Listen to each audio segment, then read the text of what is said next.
had nothing to do with logic. What if I told, had nothing to do with the thoughts in your head? What if I told you the moves that you're making in the next couple of weeks with the changes that are going on at such a rapid pace are going to come from your heart or from that fire that you just built up during meditation? You guys feel that fire energy after the meditation? That's where our power is. Our power is not going to be in our minds. We can't logically think our way through some of the things that we're seeing or hearing, can we? We can't possibly make logic out of some of these things, but we get to observe in our wisdom, in our awakeness, in our consciousness. I just want to remind everybody, unity is a truth movement. It's not a religion. What? Well, we accept all faiths here. We consider ourselves an interfaith movement. We are a non-denominational Christian church, right? And so when people ask me, what is unity anyway? What religion are you? Are you Christian? And so we had this conversation this week, actually. Are you Christian? Well, I say, well, it just depends on who. If I say non-denominational, I'm not. Unity is non-denominational. Some people stop right there, and they're fine with that, because that doesn't answer a lot of other questions that come along. But the reason why I say that is spirit, and this talk today is about co-creating with spirit and awakening the divine within us. And this is week 3, and I was really excited to get to this point in our co-creation with the divine. And as I said at the beginning of service, that this series is going to be about receiving the practical tools that we need to get through these changing times.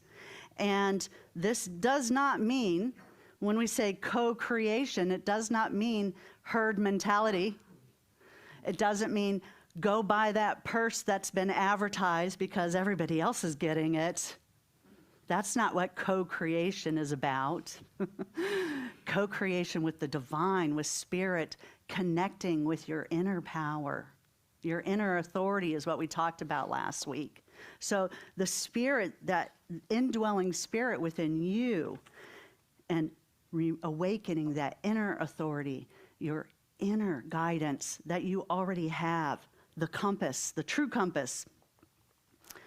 But today, we're going to look at the goodness, the possibility of your consciousness, and not walking around sleepwalking.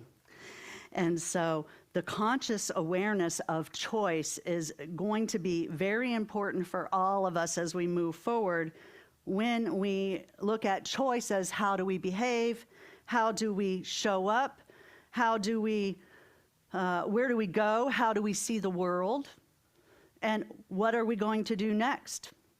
And this is your own authority. You get to make these choices in your own authority, whatever it is that you're thinking of at this moment, with the decisions coming up for all of us on what are we going to do next.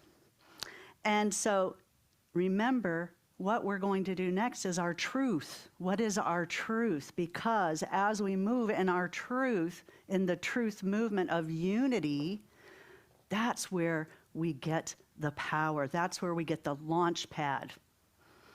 And so in the Eastern world, it's called brain training. I did Eastern yoga for a while, and we did a lot of brain training. And that brain training on what we think of. Here in Unity, we call it Unity Principle 2. And we did that last week in the I am, and how we speak in the I am statements.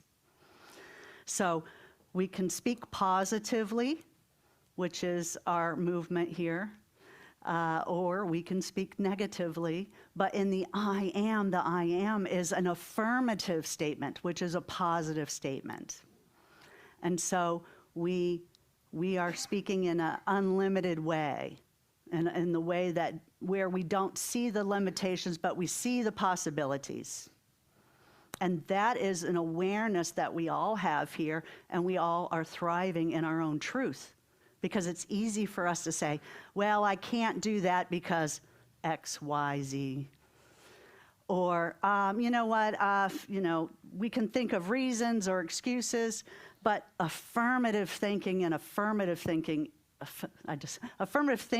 speaking is the unity movement. Yeah, that's where we create.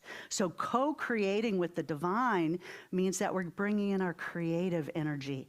And that creative energy is right here. It's in the chakra system, and it's in our sacral chakra. And so that's how we create and make things happen. Think about in your life when you have actually had sacred co-creation in the past. Maybe you had a divine idea or a step in another direction. And I have a little story I'm going to share with you about Margaret. She's a retired woman who spent most of her life caring for people. And her purpose was to help her children, her husband, her aging parents, but then her husband passed away. And she felt unsure of what her purpose was after that. And she hit a low and fell into a bit of a depression. And Margaret had a habit of meditating and praying in the morning and getting clear with what it was that where she wanted to go, or hearing that small, still voice. And in that meditation, she decided, or she said, God, show me what is mine to do. So when we ask God to show us what is ours to do, we know we're going to get an answer. Later that week, she met her neighbor who mentioned the volunteer program about working at the local hospital. And she actually felt a tug in her heart at that moment when she heard about that and that possibility. And it wasn't a loud voice, it wasn't dramatic, it was just a knowing. Anybody relate with that? That gentle knowing or that nudge that you get, you go, oh, yeah, I know, I need to go do that. So she followed the nudge. Now, on the contrary, I'm going to say how many of us have gotten the nudge and just didn't do anything with it. So that gentle nudge, Margaret went ahead. She moved out of her comfort zone. It was out of her comfort zone, opened the door of possibility, and decided she wanted to do something that was going to be good for her heart and that creative energy or that power of hers and her spirit. And so months later, she would say to her neighbor, I didn't choose this, it chose me. And she just said yes. And that is one of the things that we get to remember. When Spirit's nudging us, we can open the door and say yes to it and what that is. But if we look at it again, how many times have we said, no, not today. Oh, I'm busy. Oh, that's just going to get in my way. I'm trying to find this over here. But when Spirit nudges you, sometimes it comes in ways we don't know. It's not the logical brain, right? How many of us had things, the most important things in our lives have happened through faith. When we take that leap of faith or walk through the door of the unknowing, because when we go walk through that door, another one usually opens. So sometimes we stay where we are and we question it. But remember what you ask for when we talk to Spirit. Remember what we ask for.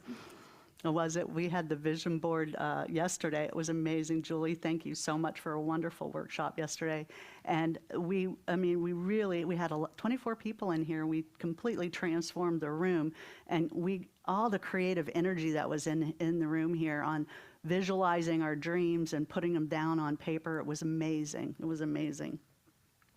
And so that opportunity allows us to see it. The other exercise we can do is to write it down on paper. Write it down. What are we visualizing? We did that at the beginning of the year with our letters to God. But I will say, I went off a little bit, but I wanted to say that it is your own authenticity that is your indwelling spirit, your own authenticity of who you are and what your creative power is. Me, I like to write. That's where my creative power is, writing. And finding, I found my voice, and I'm right here. So sometimes you don't know what's going to happen when you walk through a door. Now, there's different ways we can co-create. The main thing is intention. What is our intention that we're holding? And do we set that tone in the morning? We hold that space of meditation and prayer and take time to really set that attention for our day. These are really good things, practices that we do. And think in that moment of setting the intention, what is really important? The second is to think of your own awareness and your awareness of the nudges. What was that? So in the space of the quiet meditation, that's where we hear the nudge. That's where we get used to knowing what that voice is, that small, still voice that allows us to move forward. And then we don't question whether we're hearing noises from something else like social media. You know, yes, do we get signs from other places? Yeah, we can get signs, and we get cues on where to go, what to do. But again, this is that creation with that, what is your truth? Do I need to get that purse that's their advertising? Everybody's getting that purse online. I'd use that as an example. So what happened with Margaret is she listened to the nudge. So what she did was walk through the door of working God's will and her will together. There wasn't a separation in it saying, oh, God's will is this for me, but I got to do this right now because I'm really busy. Through life, we get to hear that nudge, and we know that when we combine God's will and our will, wow, life gets simpler. We get to actually walk that straight, narrow path and do God's will. When we know we're working and walking in our truth, that is God's will. So walking in our truth. But if you said no and you forged ahead on your own path willfully, how many have done that? I've done it.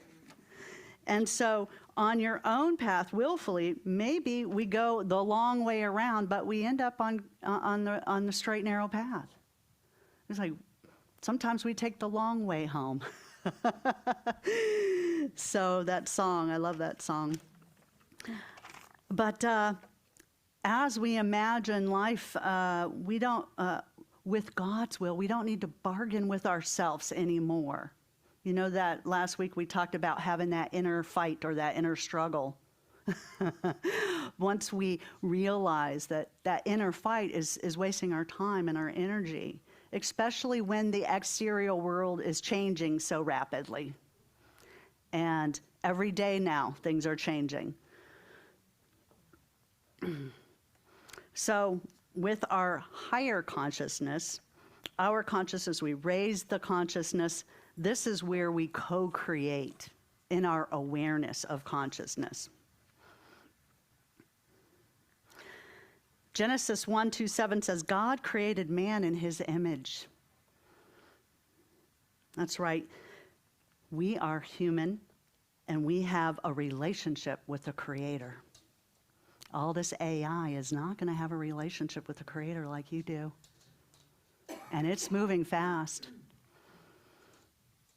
And so all of the technology is now going to be connected with our financial system as well, which is going on. And we talk about how do we co-create in the present moment, in our wisdom and in our consciousness. It is our awareness. Remember, knowledge is power, but spirit is powerful. Spirit is going to bring that powerful, make you powerful, is making you powerful, is making you your own inner authority. So what it means is to be fully aware of who you are, where you are. When we talk about being present,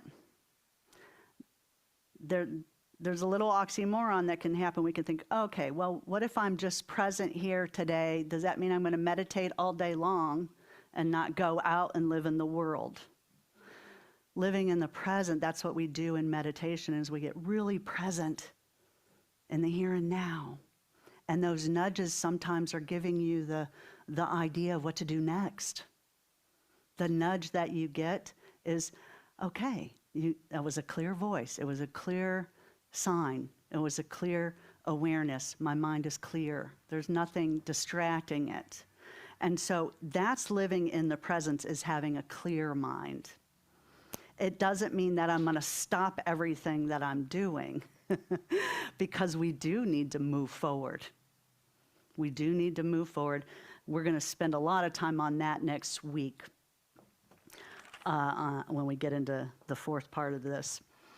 But sometimes when the world exterior to us is changing so rapidly and we're working on being in the present moment, it might seem that the world is, wow, that change was over here and it already passed by, and now there's another change. There was a movie, Ghost. Did anybody see that movie, Ghost? And Patrick Swayze, he peeks in on the other side and he sees everything moving so fast, but he didn't know what happened to him. He actually had passed away and he had no idea what happened in an accident and had no idea what happened to him. So it was an interesting viewpoint. That's the way I think of it, is the present moment. We're being fully present.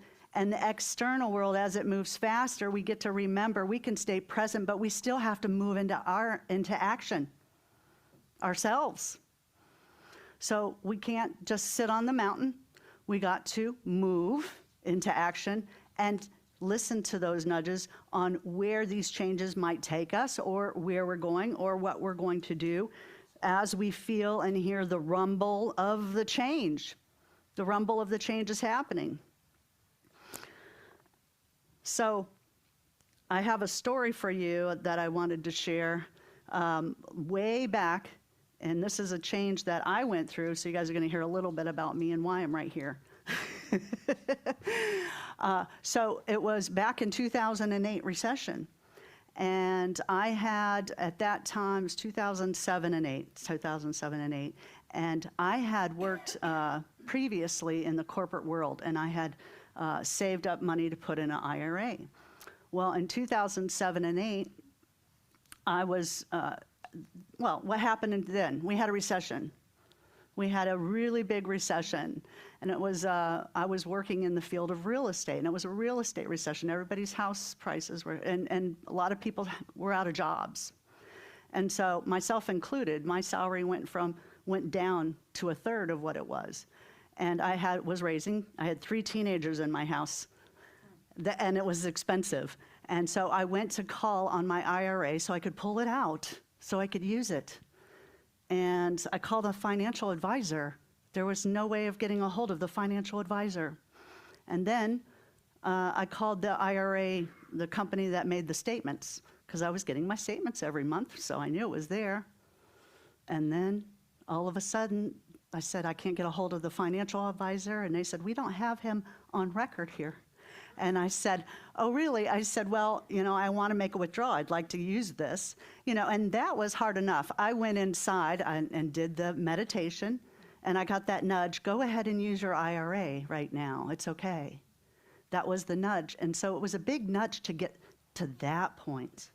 But then the next point was, oh, we're sorry. That fund went bankrupt.